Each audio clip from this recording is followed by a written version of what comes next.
Wow, your video gave me a lot to think about, and more importantly, a lot to respond to.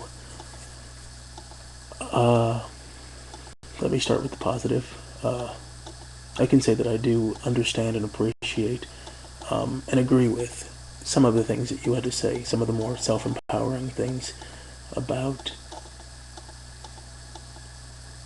a person creating their own reality, creating their own success, creating their own opportunities, and that's incredibly valuable.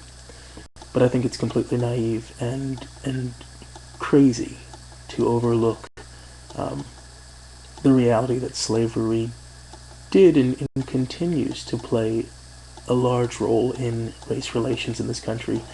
Uh, a lot of financial institutions um, have money that, if you follow the breadcrumbs, they go back to slavery. A lot of wealthy families from this country benefited from slavery, and then businesses that were created and continued, monies that um, were earned and kept, fortunes that were cultivated um, before today.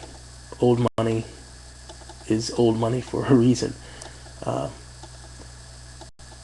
and I think more importantly, it's important to realize that we're talking less than 50 years ago in terms of equal rights. So you talk about all of these people who came to this country willingly. Of the list that you gave, Jews and Indians, and I guess now we have Mexicans and all people from all places in Asia. Almost all of those people that you listed came here voluntarily, leaving one place uh, to find happiness, hope, success, futures, another place. You're not talking about people who were, taken off of the coast of their home and, sucked across the sea and forced to pick cotton and tobacco.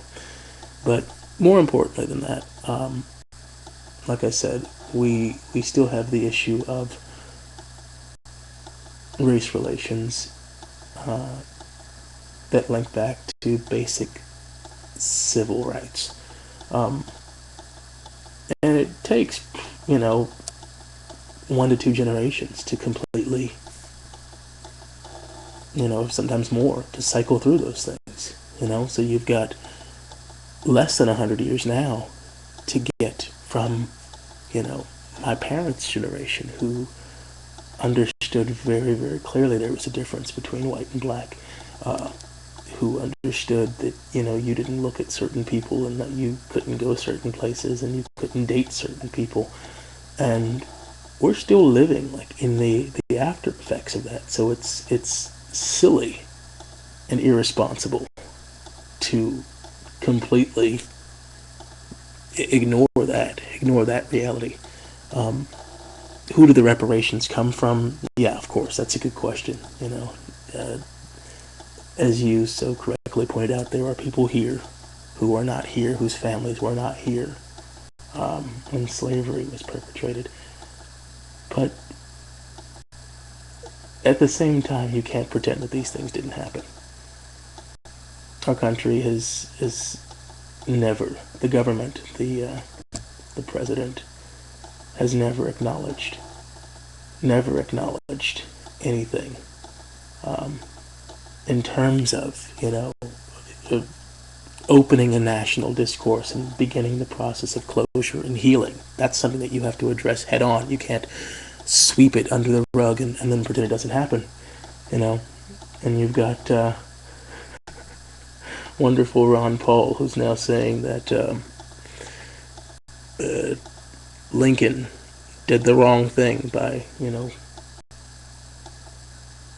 instigating the Civil War to fight for slavery. That perhaps the country should have paid for the freedom of all of the slaves and tried it that way. But clearly, that wasn't something that any president before him was interested in doing.